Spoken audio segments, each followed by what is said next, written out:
6:01, reconvene open session, procedural business, 5:30 p.m. 6.1, call to order. The Board of Trustees are hereby reconvening open session at 5:34 p.m.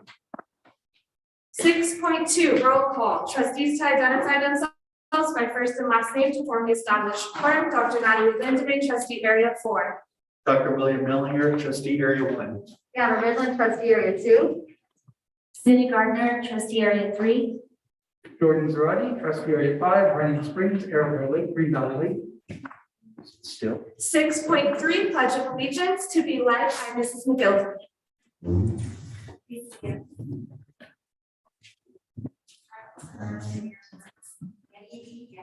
I pledge allegiance to the flag of the United States of America and to the republic for which it stands, one nation under God, indivisible, with liberty and justice.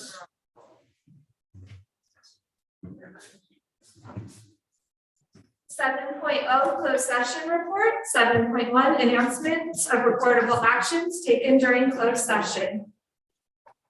None. 8.0, public testimony. Is there any public testimony? No green sheets at this time. 8.2, public comments. There are none. 8.3, RTA and CSCA representatives. None. 9.0, governing board members, reports and announcements. 9.1, governing board members. Jordan, would you like to begin? Good evening. I'll keep mine brief, but I wanted to acknowledge that just on our last Taco Tuesday here was International Women's Day. And I want to thank all the women who have kept this district and this world running. So very much appreciation to you. If you missed International Women's Day, not to worry, it's International Women's Month. So there's still time to celebrate, and thank those around you who, again, keep the world running for us. There's a lot of exciting things in the legislature going on, a lot of proposals. I won't talk too much about those, but Cindy, I'm sure, will give us the update in full. But there's some funding opportunities out there, and also some costing opportunities out there. So we'll see what shakes out from it. But always interested to chat with anyone that's interested to chat about the finances of our district, the future of our district, and what we're up to. We're going to be planning some more time with trustees, ideally before year end, so that we can get some more feedback out there and get more engaged with the community, especially now that some of the restrictions seem to be lifting. So thank you very much. Thank you. Bill? I just want to say March 11th. Thank you. Thank you, Bill. Jordana? Jordana? Goodness, that happened quickly. No, I was trying to find something that I had, an article that I was going to discuss, but actually I'll wait probably until next time. It's regarding mental health, especially regarding what's happening right now with things opening up, which is fantastic. But just understanding that with the Ukraine happening right now, and pretty much all of our youth have never experienced such an event before. I know that our staff is well equipped to be able to work with our kids, but they've been delivered one thing after another in terms of stressors. So very worried about our children and very worried about just helping them, making sure that they have the structures and support to be able to weather just one thing after another. So I was going to put it more eloquently, I'm not, but I'm not. But regardless, because that's been something that has been on my mind. I trust our staff, and I know that we have excellence in terms of being able to help our kids cope. But just being mindful that for my 21 and 23-year-old children, this is something I don't know kids anymore, but young adults, this has really rocked their world in terms of them never having really experienced such an event during their lifetime. So, so just being able to just be mindful of that. That's pretty much what I wanted to say. Thank you, Jordana. Cindy? So next Tuesday is CSBA Legislative Action Day. And so there's me scheduled with Senator Cholo and Assemblymember Smith. We have CSBA talking points, one of them being transportation. So I asked Jenny to give me some information to tell our story. And she and I discussed it, like how much transportation costs, some of our challenges in our district that aren't in other districts really. So I'm excited about that. Just to let every parent who may be not watching, scholarships for seniors. The applications are out in the College and Career Center and on the website for Rome High School. The deadlines for most of the local scholarships are, it's March 31st, 2 p.m. to Kathy Horton. There's literally tens of thousands of dollars that are given out on Senior Award Night, which is May 24th. So please, please, please get your applications in. Students have this thing where, oh, I don't want to put in the time, but we've had students really walk away with $12,000 in scholarships, and which is a pretty penny to buy you a new laptop and your textbooks when you're talking $1,000 or more per college textbook. And it's not, and some of the scholarships are not just for college. There are also scholarships that can be used for trade schools and such community colleges. It's not just four-year college scholarships. So there's been kids who've gone to beauty school or to a trade school in Pilot, Arizona was the pilot school. But anyways, the pilot school in Arizona. So please make sure that you get your kids to apply for the money. Last year, I think it was $134,000 in local monies that were given in scholarships. So that's a big, huge thing. And then personally, thank you to all that have expressed support for my husband, who had open heart surgery last Thursday. I really appreciate it. Tony appreciates it, and I feel for Heather Dominguez because I feel like we keep being in the same boat and each time. So just best wishes to Heather and her husband. So anyways, that's it.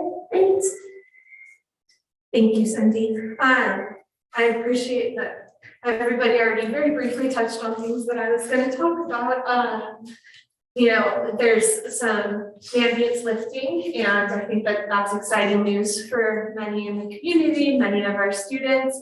A sense of hopeful normalcy coming back, that at the same time it's matched with a war that our children are watching and haven't been exposed to. Many of them haven't been exposed to something like that before. So the kind of instability continues in different ways, in different shapes and forms for our kids.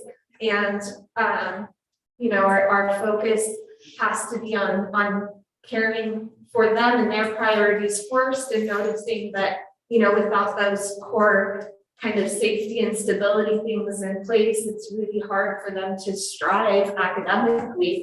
And I recognize and acknowledge that everybody's job within the school has shifted in a lot of ways to caring for those basic, mental health and emotional and safety needs for our students.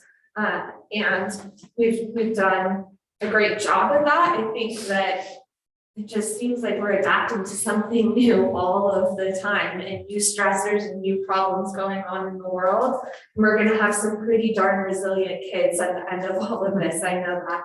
So thank you. The board is actively getting involved in the superintendent search. So we're spending time and energy on those type of efforts. Obviously, Michelle is irreplaceable, and we appreciate everything that she's done for us in our district and all of us individually as people. She's really challenged, I think, anybody that she's interacted with to grow and to look at things in a new way. Her empathy is something that anybody can feel being around her. And I think that focus on caring for the children starts with her. So we hope to find somebody who's close to meeting what she's done for us. That is the end of my report. Madam President, Yes. may I add to that? Yes, please. If you visit the district website, you'll see a link to a survey that's been sent out to the community for input on our superintendent search. That survey is open until March 21st. So if you visit the district website, you'll be able to see that, click that link, and please provide us some community input that we can take into that superintendent search. Thank you. Thank you. 9.2 Superintendent, Mrs. Murphy. It seems like everyone's talked about the mask mandate going from recommended, from required to recommended tomorrow night at midnight. CDPH released new K-12 guidelines yesterday, but they've done no crosswalk between the old and the new. So I'm still deciphering through those to see if there's anything else that we need to pay attention to. I believe there's some differences in the contact tracing now, but I'll get that out to administrators when I finish comparing the two documents.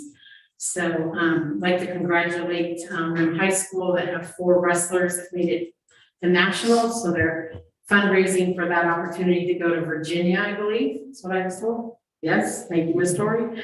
To Virginia to wrestle on a national level. I think it's the first time we've ever had that many qualify.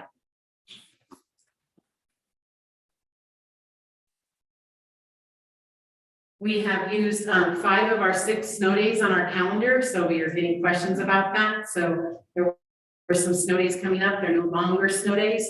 That means that children and staff are expected to be in class. So and we've sent out numerous reminders, and one went out again today at 4 o'clock. So pay attention to those folks. And 3 weeks until spring break. I know everyone's tired and but hang in there. We're almost there, and you'll get a little bit of rest starting April 2nd. So thank you for all that you do, and thank you for your kind words to the board. And just so you know, Zachary can be here tonight. So Ms. Burke is going to do his presentation. Thank you. 9.3 Student Representative Report. And Ms. Burke. I'm gonna zoom through this. You have the clicker right there. Hit it, Mark. I'll hit it. All right, so for NPH, their first goal, which is instruction and student learning. Last Friday, Rim High School and various student groups from Rim High School went to NPH for a recruitment fair. Counselors joined English classes to do course selection, and then we had RP, ASB, various clubs and leadership students go out at lunch and do performances, and we had booths, and that was a huge success. CAS state testing, it's testing season. NPH is doing a prep week starting April 11th, and they sent out a parent square message last night about information about how students can win raffles or enter raffles, and a parent night to help with that CAS testing prep. And then they are also doing STAR testing starting March 14th, and this STAR testing results will help contribute to decide who will go into honors classes next year. Here are pictures of the recruitment fair. We've got leadership kids, athletic kids, and band kids up on the stage. For their second goal, which is school safety and PBIS, they have a PBIS school culture meeting on March 22nd. And this is going to be to follow up with the equity meeting that they had with Dr. White in January. And then for goal 3, engagement and family, they have, there's going to be another CAS prep. There's going to be another CAS prep parent meeting and a Step to Success CAS parent meeting on April 12th. And NPH staff and secondary TOSAs are going to be presenting information on how to best prepare students for the upcoming state tests. For Ridge High School, ASB is going to be hosting their first indoor all-student assembly on Friday the 25th to do spring sports and just a general celebration. And then this week was the first week of PBIS for transitioning from calling PIS to RIM Pride, which is our student learner outcomes. We kicked off RIM Pride cards. So staff have been given RIM Pride cards that look like that. And they can give them out to students displaying positive, ready, involved, determined, or excellent behavior and write a little note. The students take those cards to Franny in the AP office, and we are going to be doing raffles 6th period every Friday for RIM gear. And Franny already has a very full box, so it's going well. ROP auto went to the NHRA races last weekend, and Dave McGuy drove. Correct me if I'm wrong. Dave McGuy drove while the auto shop students worked in the pit crew. And it was reported out to the staff at our staff meeting that over the past 7 years that RIM High School has been going to this race, they've built a reputation, a very good reputation for themselves, and everybody's really excited to see the kids back every year. My crew is doing a Shamrock Float event with freshmen on St. Patrick's Day. And Room 101 is being converted into a college and career help class, tutorial class, just a space for students to go in and really get the learning space conducive to their needs. We've got a ton of whiteboards, and we're getting it decorated with admin posters, college and career readiness posters, A through G posters, pennants. It just got repainted, so it's looking really good. You guys saw it earlier. Hopefully you enjoyed it. And then we are in week 2 of March Madness attendance competition, and we have Ortega Lee, Melgarejo, Dewhurst, Bennett, Ware, Weitzel, Coffin, Morales, McGuide, Nick Nicholas, Reese Borden, Laura, Scopen, Champion, Powell, Mayor, Williams, Monto, and Gerardo, who moved it on to week 2. The final week of brackets for attendance competition will be 3/28 through 4/1. And we had the highest attended day last week, 95.97%.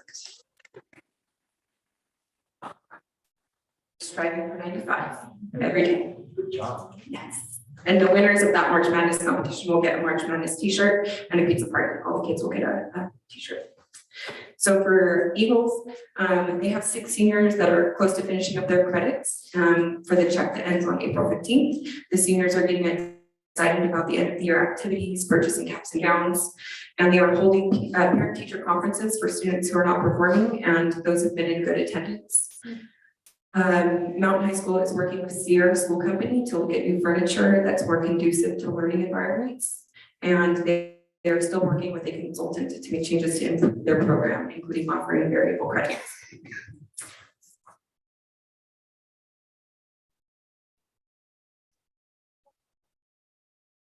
RVA, their TK6 kids are going to go on a field trip next week to Yucaipa to learn about gardens. And then they also got a grant to build a garden.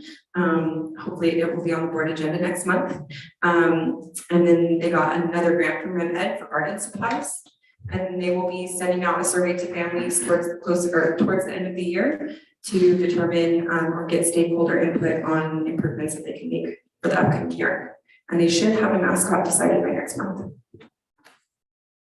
And then for the elementary news, their report cards, their second trimester report cards are going out tomorrow, and all sites participated or are participating in Read Across America. The LAE library got a grant for more books. RIM Family Services has begun their Jelly Bean Jamboree with kindergarten classes and SDC classes, and they're going to start their social skills group with 1st through 5th graders next week. And they're going to do their after school home kits. And then CAS preparations begun for 3rd through 5th grades. RimEd Foundation granted CHE and DOE grants to update their libraries. And there's a ton of Spirits Day coming up, including Twin Day, Crazy Hair Day, Crazy Hat Day, and Pajama Day. Just a note on Read Across America. I know that the Reading Springs Library has been absolutely packed every day after classes, just the entire park has been filled. So high participation. Thank you, Reed. Thank you, Joy. 10.0 reports and presentations. 10.1 finance and facilities, partnership with schools. Joe Benita Rains, president for the RIM Education Foundation. Me? You're presenting for Joe Bonita? You're up, RimEd. We know Joe Bonita. I didn't see Joe Bonita. Well, No, I didn't see Jo Benita, but I thought she was gonna be here, so. Well, sometimes. But we have other Rimed folks here.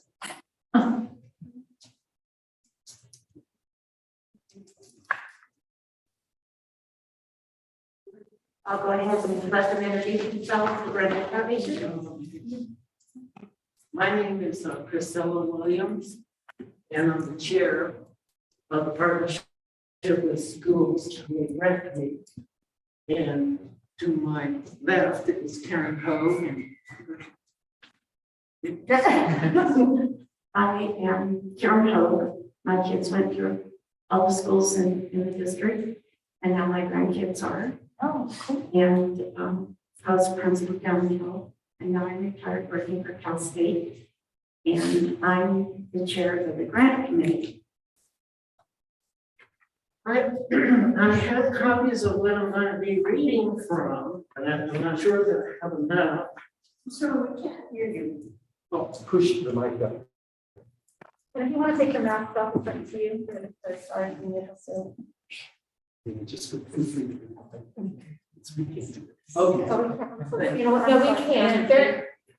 There are no children here or students, so if we would like to take our masks off, it is appropriate. Okay, thank you. The first section that I'm going to, Karen's going to pass out what I'm going to be reading from. And the first section is the partnership with schools grant. And then behind that is the ROP. And then I did include the admin, because I had all this stuff I had to copy, so that's what I did. Thank you. So, Charles Hoffman Elementary School, we approved their request to purchase library books, fiction and nonfiction, levels 1 through 3, and books for the book club at a level of, a total of $2,821.22. We did not award any funds this year to LAE, but what we will do is roll their $4,412.68 to the 22-23 partnership program. Valley of Enchantment, we approved their request to purchase library books, social, emotional, and high interest and STEM books for a total of $5,373.75. MPH, we approved their minder binders or reminder binders. Minder binders? Reminder. That's what I thought. And a 10 terabyte G drive and Thunderbolt hard drive for a total of $6,128.14. Then Mountain High School reapproved their robotics class supplies and curriculum for a total of $496.04. And I missed, let's see, Rim High School, we approved $8,450 for reminder binders and a 3D printer for the ceramics lab from funds previously awarded by the RIM Education Foundation. This year's award of $9,972.44 will be merged with the amount for 22-23. RIM Virtual Academy, we approved their gardening supplies and curriculum for $795.73. So we have a total of $30,000 for this fiscal year 21-22, but we awarded a total of $15,614.88.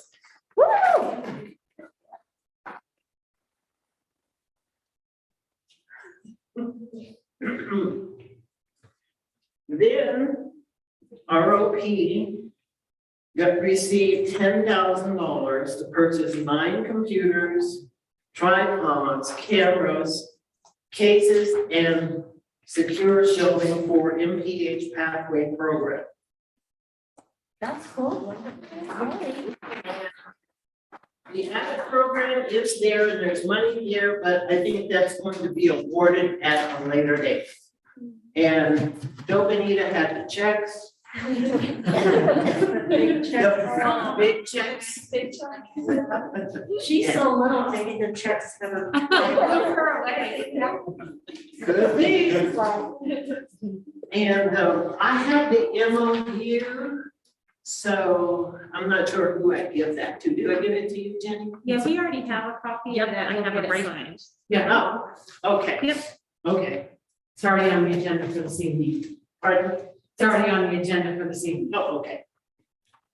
Well, thank you. Well, thank you.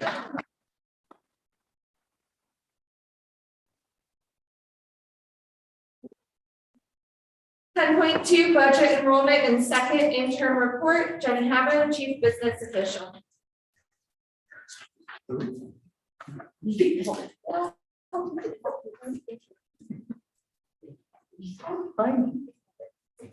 Okay, thank you very much. I'll get it quicker, make sure it's working here. There, like I said before, I know you've kept yourselves so educated on the budget. You've really made my life easier because we can understand, we talk the same language. So that really helps me. And I know, we're in a lot of communication. I'm an email or phone call or text away with anything that comes up. Just please always feel free that you can do that, especially I know with Cindy with your work next week. I have put you down on my yellow pad to get you that information. So I'm going to go fairly quickly. I was just up here in December at first interim. So as far as the operational side of the budget, the hiring, the books and supplies, the POs, the site budgets, there really isn't a lot of changes there. I mean, we get updates every day, so I can present a budget today, I might get an update tomorrow, and we're making those changes. So the majority of just normal housekeeping has, is completed at first interim, but of course, we're always making a couple little tweaks. So, but today we're presenting our second interim financial report. Okay, the purpose of the report is to look at enrollment, the corresponding attendance, which drives our revenue, our financial activities, look at it, assumptions, and then look at the revised multi-year projections. And this is by statute, by ed code, we have to do this by March 15th of every year. There are 3 types of certifications. I won't read them all, but we're proud to say that we're submitting our budget with a positive certification. And then the county will have an opportunity to review that and whether they uphold that positive certification or not. Which they have done. Which they will do. And it's really better if the district knows that they're an unqualified status, it's better that we self-certify. And not have the county overturn that. So if we are ever in that position, it's really the right thing to do is to acknowledge it, approve the report at this time of the year with the qualified, and then let the county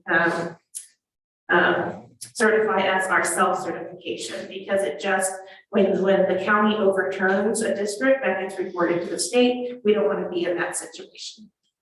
And of course, we're tied to a district board role for infrastructure and resources. I wanted to just touch base on our enrollment. Our current enrollment is 2,842 students, and that is as of attendance month 7. Attendance month 8, which is next month, will be our funding cutoff point. That's our P2 we talked about, and that really sets the marker for what our funded attendance will be in the future. So that will be our P2. You hear us talk about the importance of our P2 attendance. We have corresponding ADA of 2,537.52. We're running at an 89% attendance rate. I'm happy that we're having some improvements on each day, so that, of course, that day wouldn't have been in my numbers. It was, our date was cut off a couple weeks ago. So that's really good news, because like other districts, we are really facing not only an enrollment decline, but an attendance rate decline, which is kind of a double knockdown. Our stride to 95, RVA is the top with 95.19. But with our in-person schooling, CG at 90.83, with LAE a close second for 90.47. We're really getting into the hundreds and the thousands places. So we're excited to see those 90 numbers in some schools, but you can see that overall what's driving our low attendance rate. I just want to compliment Mountain High School, because being a continuation high school, usually attendance is a huge issue and you don't see this high of a number on throughout the county or the state. So I have to commend Mountain High School students for coming to school in such high numbers. Yeah. And one thing with the Mountain High, they have an opportunity to actually get ahead with their attendance by going with a longer day. So they're able to, because their day is based off of the half day. So when they attend that fourth, fifth, and sixth hour, that actually gives them credit for maybe a period that they missed. So they have an opportunity to make up that attendance. They're doing it. And they're, yes. They're doing it. Yay. Okay, our little eagles. It does look like attendance is dropping faster this year as well as last year than it did in the past. Yes, and I mean, I would really equate that to being in a pandemic. We have people on quarantine, not always able to participate in a modified quarantine. Parents who may stay home, they have their children stay home just because of either fears or chance of exposure. So we definitely, that attendance rate is rampant across the state as well. We're in good company, unfortunately, there. Well, one of the main, there's been a significant change since first interim, and that's what I wanted to really highlight today. And the change is on how we calculated our funded ADA. You know, we are, because we're a declining enrollment district, we are able to calculate our funded ADA, the ADA that we're paid on, either by the greater of current or prior year attendance. So this year's attendance will be next year's funding. But with the declining enrollment coupled with a low attendance rate, and plus with the 2 years of being held harmless, you know, the districts have been facing that fiscal cliff, that ADA cliff, that's, you know, was in the millions of dollars for most. And so one of the things that the governor proposed was an ADA averaging. So then the third component to that would be the greater of current, prior, or the average of your past three. And one thing that's nice about this is that there's not a sunset date. It really would be just a change to the law. You eventually do get to a lower number because that average does catch up with you. And then our very low numbers this year carries forward in our averages, you know, moving forward too. So it's not perfect, but it's definitely was welcome and it benefits REM greatly. And so we were really happy, and we have built our current, the second interim budget with those assumptions. Although I have completed 2 budgets for the county because what if this doesn't pass legislative action, then we have to be prepared on what that number would be for REM to make that budget adjustment. Curious about what they're proposing in terms of proposal. Once we choose an option, do we always have to have that same option, or? So it'll always be the greater of. Okay, and then is that by school site or is that for district? So we can't choose one? No, Okay, we're funded by district now also. okay. And what actually is the difference that you see there? Because you say benefits, right? So to what extent? You come in? Yeah. Thank you. Okay. Okay, so calculating our total LCFF for, remember, this is next year's funding, not this year's funding, for 2022-23, based on a 3-year average, we would be at $32,387,780. Based on current law, calculating the same LCFF, we would be recording a revenue of $30,452,186. That's an increase in our revenue of $1.9 million just because of that new law. So, I mean, that has, really benefits RIM in that way. One thing to think about though, it's not expected, but if that statute doesn't get written into law, then we'll be making that budget adjustment when we revise our multi-year projections of budget development. Correct me if I'm wrong, Jenny, but I believe this year's LCFF base is in the middle of these two. Correct. So if that 3-year average does pan out, then we get an increase actually. This is with the 3-year average. The 32,387 is the 3-year average. Which would be higher than this year's, right? Correct. So, and this is just LCFF base as well, right? Yeah. Okay. It's total LCFF, Oh, not yet. It's all dollar supplemental concentration add-on combined. thank you. Mhm. Okay, and kind of going right into that, the components of LCFF, see, you know this stuff as much as I do. That actually would flow what the next slide would be. So the current year LCFF is $31,850,305. So of that 31 million, you can see here on the components that make up the LCFF, where one thing I want to point out is the adjusted base grant amount of 26 million. That's really where the majority of our dollars just for keeping the doors open, our regular ed, our contributions to special ed, our utilities, our maintenance, our custodial, the secretarial, administration, that's the bulk of the money that funds those services. We do have a handful of folks funded with supplemental concentration, like our EL aids, a portion of some of our technology help. We would have the supplemental services to students with our athletics, our ROP, and CTE programs are funded out of the supplemental portion. And so, but when you really look at the base grant, there's a big difference between 26 million and 31 million. And so now when you hear the campaign at the state level to increase the base, that's the portion of the revenue that we want to increase. Quick question there. I see necessary small school in that component. Can you talk about that a little bit? We are not a necessary small school, but this was this graph spits out of my LCFF calculator. So it's generic enough for all the school districts. But if you get a necessary small school would be, I believe it's districts under 1,500. So they would, their LCFF is calculated a little bit different. Got it. Thank you. And then just our actual and projected ADA IT2, we talked about, the importance of our attendance at our funding cutoff date. Sorry, something just slipped my mind. And then our projection moving forward.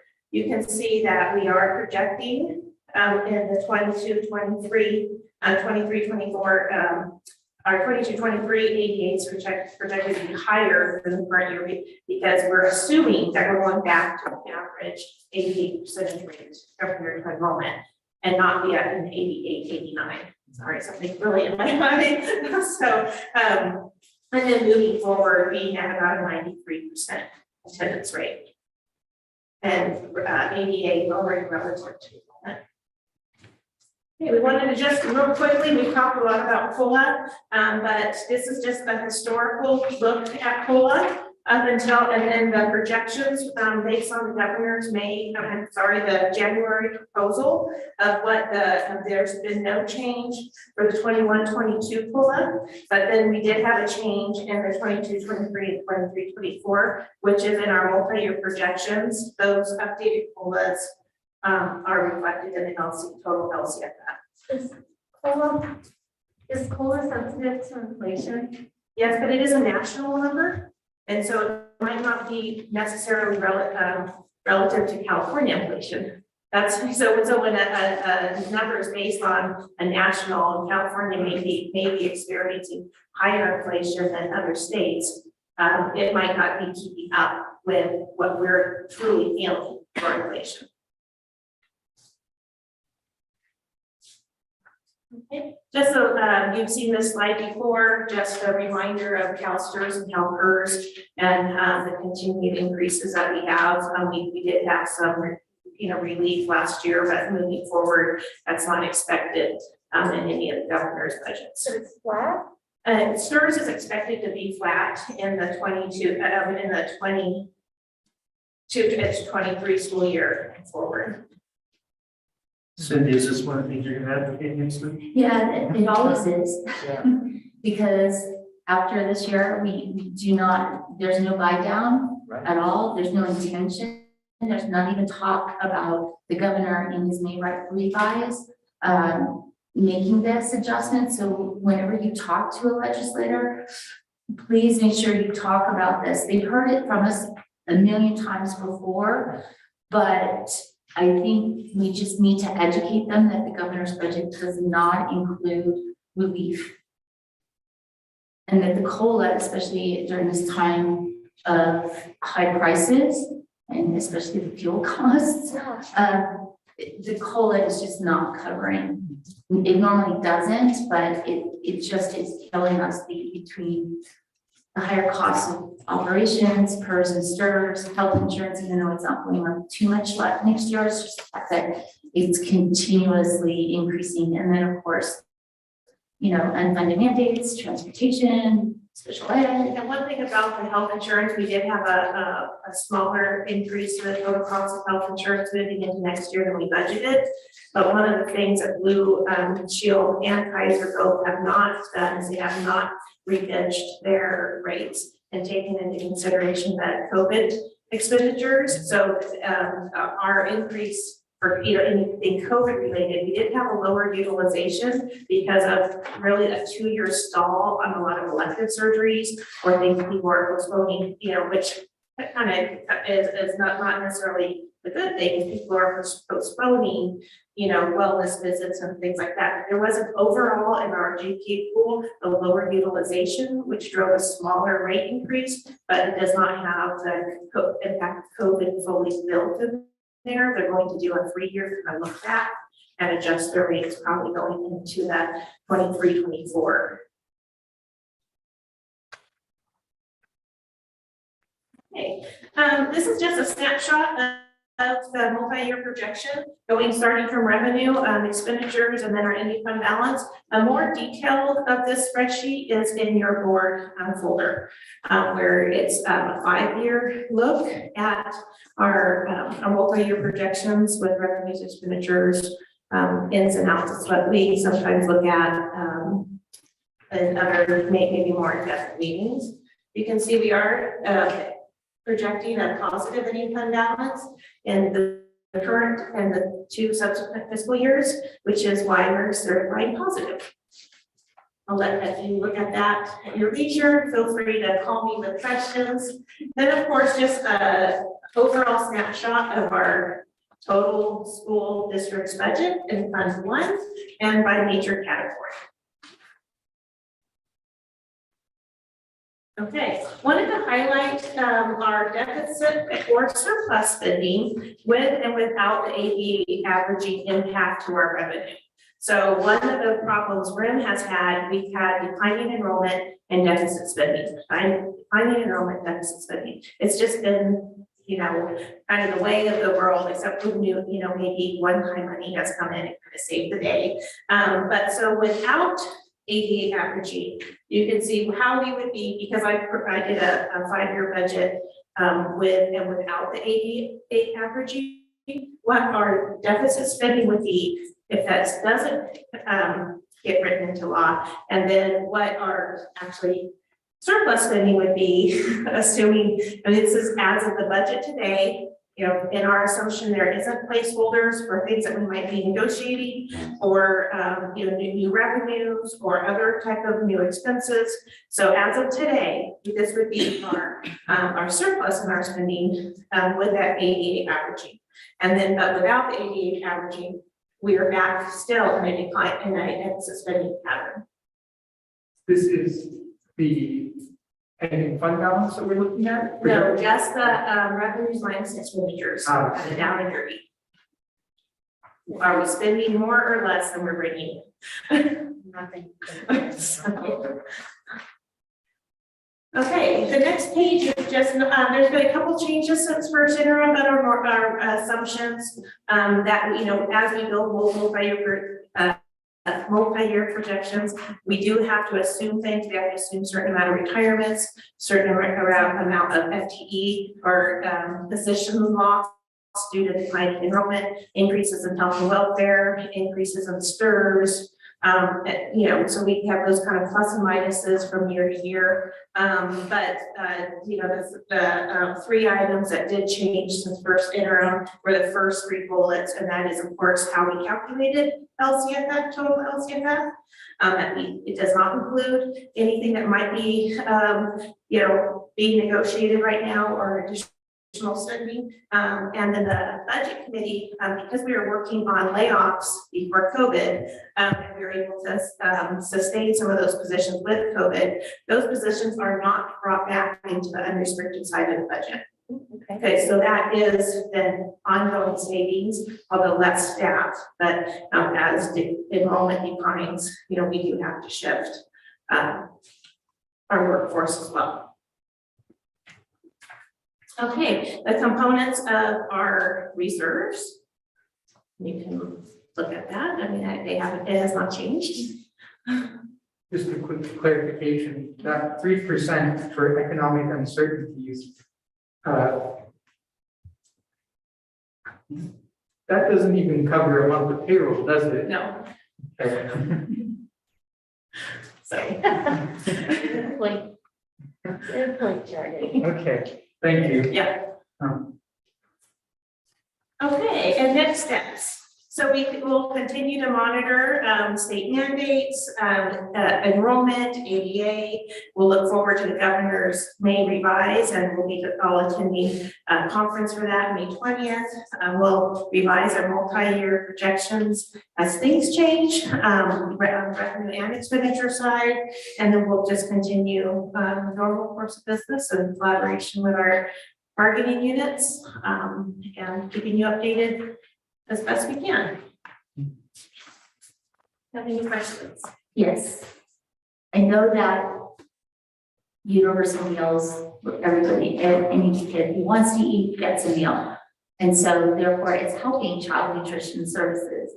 The thing that we talked about earlier in the year was the supply chain issues or people going down the hill, hurrying up, getting stuff because are we still seeing that issue? It has not improved at all. Okay. At all. We're running to Costco, we're running to a restaurant at Depot, we're running to Smart & Final. We even bought Gatorades once on Walmart. We can't get paper products. We can't get steel dish trays.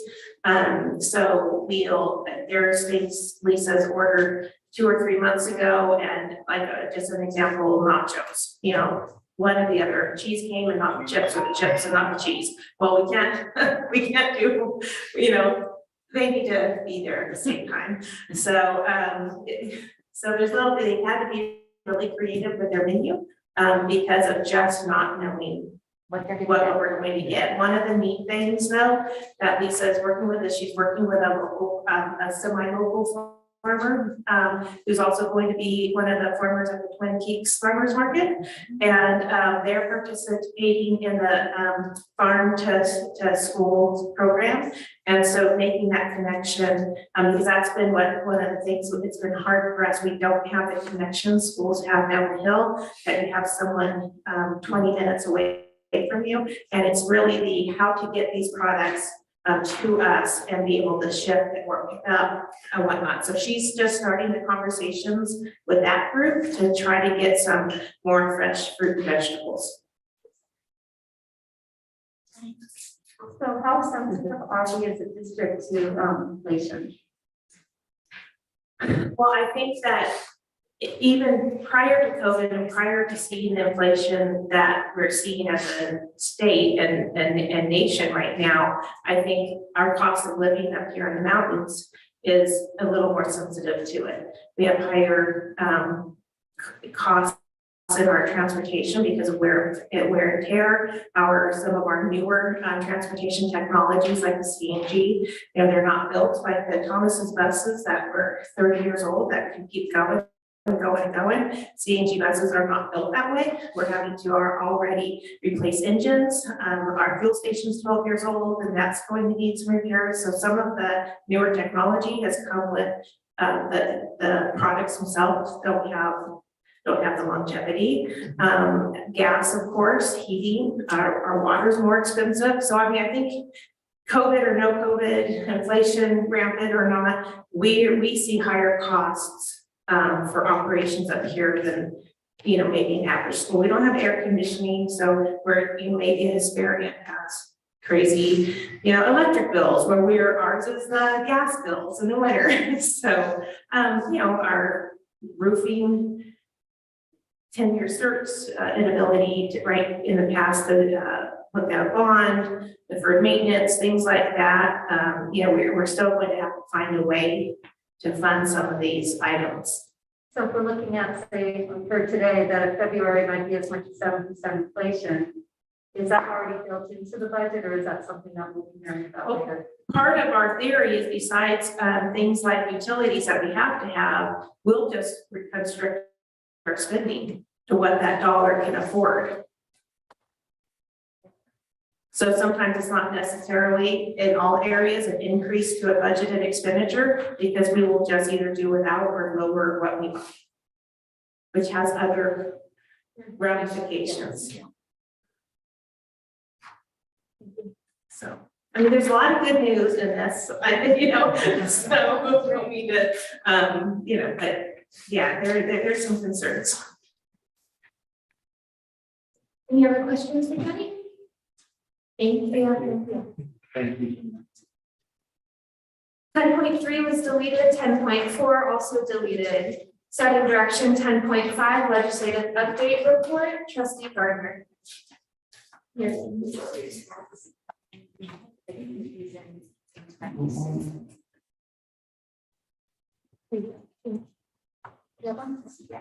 Okay, so Santos was yesterday, and to be honest, I didn't have time to get all of it together today, but I'm gonna start with federal issues. The big one is the omnibus budget that needs to be approved by tomorrow.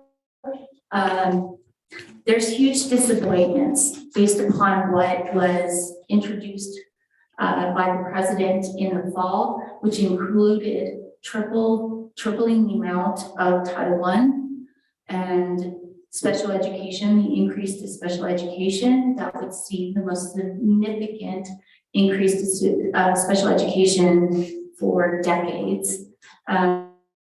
Traditionally, when the IDEA bill was passed way back when, it was promised that special education, the cost above general ed, would be funded 40% by the federal government. They've only ever done as high as 18%. In the last couple of years, it's been funded at 13%. Last year with the American Rescue Act, it actually got up to 15%. However, in this new spending bill, it's now backed it down to 13%.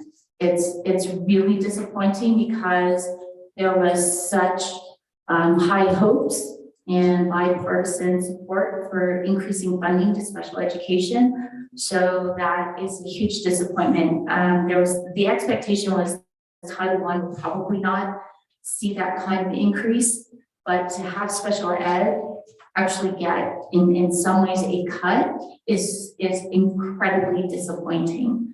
Then the other big hit was to the whole universal meals.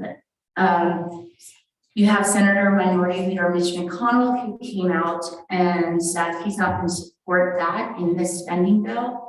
So that's going to basically tank the fact that universal meals. So it would have to be funded at the state level, which of course our governor is committed to universal meals, but it's still disappointing because this came out of the blue, like nobody saw that one coming.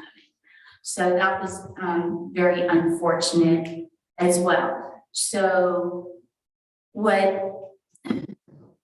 some of the things and some of the points when AXA and CSBA go to Washington DC in April for the Coast to Coast is talking about special education and hitting them hard with the special education because that's incredibly disappointing to see basically what amounts to a cut, a 2% cut. Then I sent you guys the video, Kevin Gordon video about Kevin. Sandouts yesterday, what was dropped to us in the meeting was these lovely graphs that are sitting in your board documents. Jenny likes to see these graphs. They come from the county. They show each single school district in the county they're spending for transportation funding. So if you look at, and the numbers are a little bit off than what we usually use, I'm not sure why, but you see that it details how each school district, how much money is taken from the general fund to pay for transportation. That is why CSBA in the talking points for next week, full funding for transportation. Connie Leva, in looking at this particular chart, the growth in revenues and expenditures, what she wanted to focus on was the bar that she says is the transportation funding. She would love to be able to get rid of that bar so that basically there's more money in our pockets to benefit kids instead of being put out for transportation. So Cindy, just for clarification, just want to make sure I'm seeing this right, that we have over $2 million in costs for transportation for the school district, but we're getting about $100,000. That's Jenny, we get a small amount of add-on for transportation. We get about 1.4 million. Okay, all right. Yeah. But that we don't, that's for all of transportation, including any transportation we do down the hill for special needs or like a non-public school, for special ed transportation and regular public school transportation. So it'd be fair to say about $750,000 of our budget has to go on top of what funding we don't get, and other school districts don't have that issue like we do. And follow the question, I'm sorry. Okay.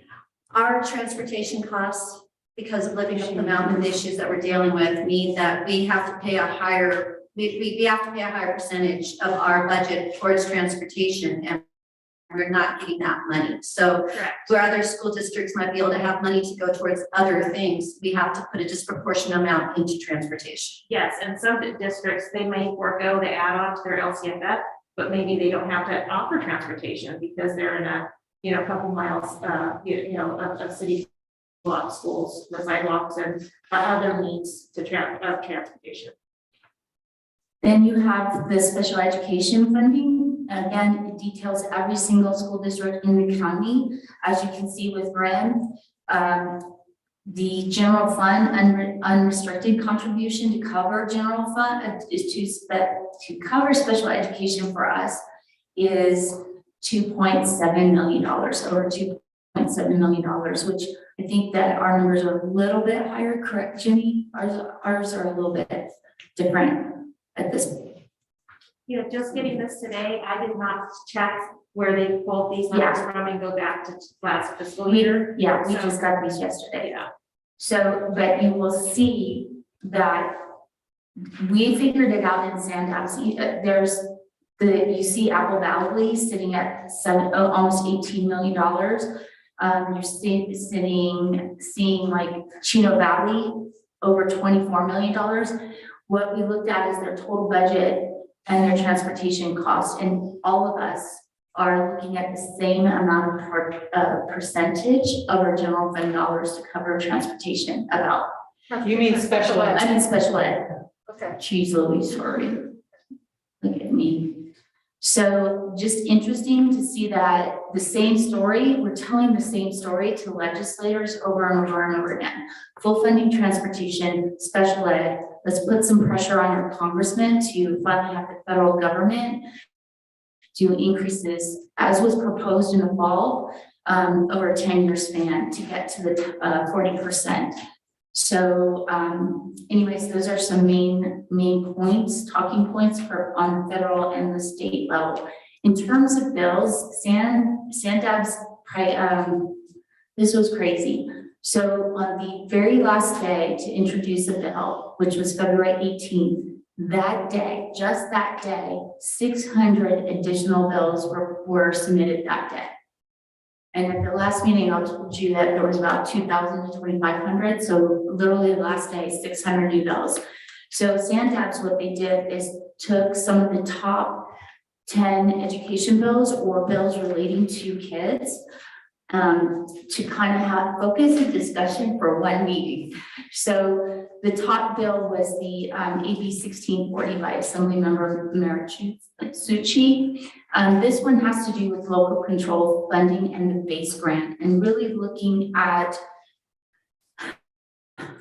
revamping the current law and expressing the intent of the legislator that the state aspire to increase the base grants to amounts equal to the national average per pupil funding level.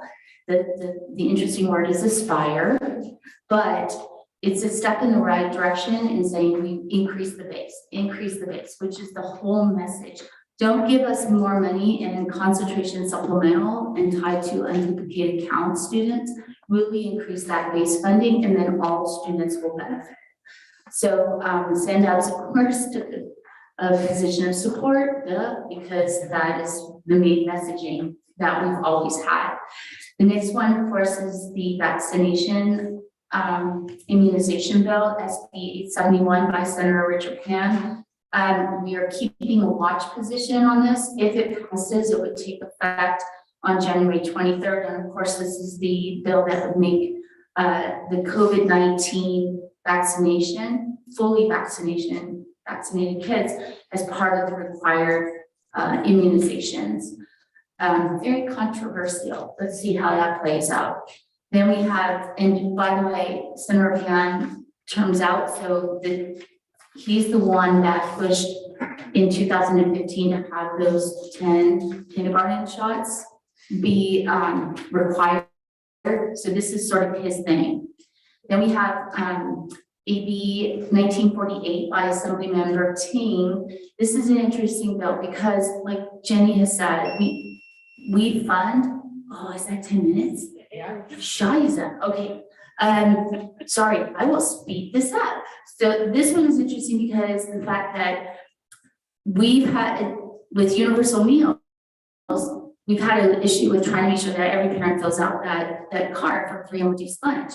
Well, all districts are having that issue. So what this bill do would recalibrate how low income students are calculated, which would be at the poverty percent. And then that way you don't have to get those little forms anymore. The other thing that's tied to this bill though, which is a little bit funky, is the homeless count.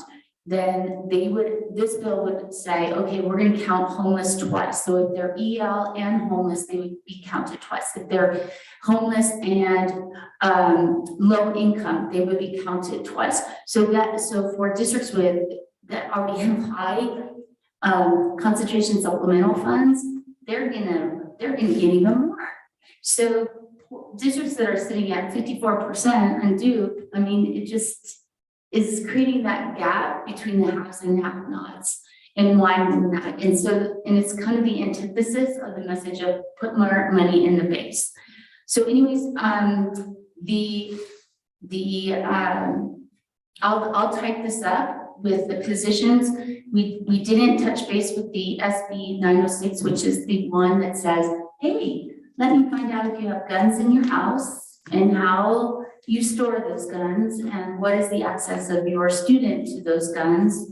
That one's a little bit challenging. The other one, SB 878 by Senator Skinner, school transportation. This would require that every single district transport every single kid from home to school.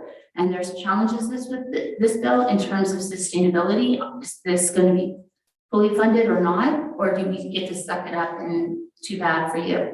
So those are some of the things. We kind of discussed universal preschool. There's challenges with that, just saying. So I will type this up and give you the rest of it, but they taught, the position. Oh, sorry. We took a watch position on the one with the recalibrating low income and homeless, that bill, because we want to see how the dust settles, and we want to put our support under for the bill that would increase base. Does anybody have questions? Really a comment on that bill about aspiring to spend the national average per student per year. That's really interesting because I was just looking at Ed Boston released their annual report on what all the states spend. A few years ago, when we were all started on this board here, California ranked 47th in the nation in per pupil spending. And this year we've risen to 30th. So we're making very small progress, but we're very well below the national average. Ranking number one, if you're curious, was Vermont at $27,000 per year per student. And the state spending the least per student per year was Arizona at $9,800 per year. And then California's in that bottom tier as well. So we're making some small progress, but this largest economy in the US, and we're 30th. I think we can do better. And Jordan, the SB 830 by Senator Portantino with the average daily membership, we didn't get into discussion on that. It does have, of course, you would want to recalibrate how we calculate that money instead of, we really want enrollment, but this moves closer to that. But we didn't get into a support or no support position. We ran out of time. So we're gonna get to more of the bills next month, but average daily membership is interesting. Thank you. Any other questions for Cindy? 10.6, Equity and Social Justice Committee report, Trustee Malinger. So we have not had another meeting since our last board meeting. Our next meeting is next Tuesday evening. So I really don't have anything new to report. We do have another possible person to bring on alumni. And so that is a positive, but at this point, we're waiting for our next meeting next Tuesday night at 5:30. Thank you. 11.0 action calendar, 11.1 superintendent approval to revise the attached board policies, BPs, administrative regulations, ARs, and exhibits E to our policies and procedures. The revisions were provided by the California School Boards Association, CSBA, fiscal impact none. Can I get a motion? So moved. Cindy, the second. Dana? Any discussion? I'll hold for the vote. All those in favor? Aye. Any opposed? None. Motion passes unanimously. 11.2 personnel services, approval of the personnel page, fiscal impact to be determined. So moved. Cindy? Seconded. Jordana, the second. Any discussion? Seeing none, calling for the vote, all in favor? Aye. Any opposed? Motion passes unanimously. 11.3 personnel services, approval of the settlement agreement and resignation of employee number 479, fiscal impact to be determined. So moved. Cindy? Second. Bill? Any discussion? Calling for the vote, all in favor? Aye. Any opposed? Motion passes unanimously. 11.4 personnel services, approval of a one-year speech language pathologist waiver from 3/7/22 through 3/6/23 for Chelsea Price. Fiscal impact, none. So moved. Bill? Second. Cindy? Any discussion? Seeing none, calling for the vote, all in favor? Aye. Any opposed? Motion passes unanimously. 11.5 was deleted from the agenda. 11.6, Personnel Services, approval of resolution number 21-22-08, release and resign certificated administrative employees pursuant to Education Code 44951, fiscal impact to be determined. So moved. Cindy? Seconded. Dana, any discussion? I would like to ask Heather Briggs to discuss, to explain to us what this entails. This entails a formal layoff of positions that were temporarily hired. Many people informally call this a paper layoff. No actual physical employees are being laid off. We're going to be able to redistribute them into open positions. So there's any harm with the exception of one speech pathologist that will go from 0.8. We lay off that formal position and replace it with a full-time position. So the person will be going from an 80% position to a full-time position. And that's the only person that will be notified of this, and she's agreed. Any further discussion? Seeing none, calling for the vote, all in favor? Aye. Any opposed? Motion passes unanimous. 11.7, Personnel Services, approval to adopt resolution number 21-22. Oh, sorry. I was over here something. 21/22-13, reduction of the particular kinds of certificated services, fiscal impact none. So moved. Cindy. Second. Second. Dana, any discussion? Seeing none, calling for the vote, all in favor? Aye.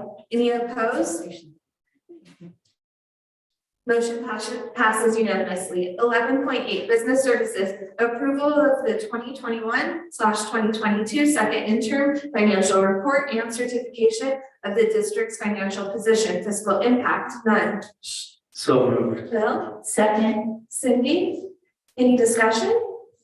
Thank you, Jenny. Thank you, Jenny.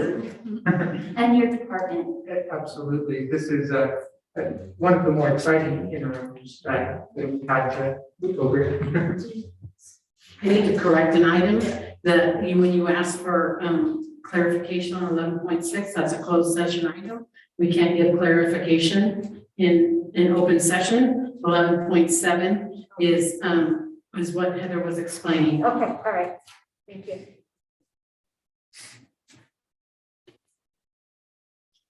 Okay, so are we okay to go back to 11.8? And we did our discussion, calling for the vote for 11.8. All in favor? Aye. Any opposed?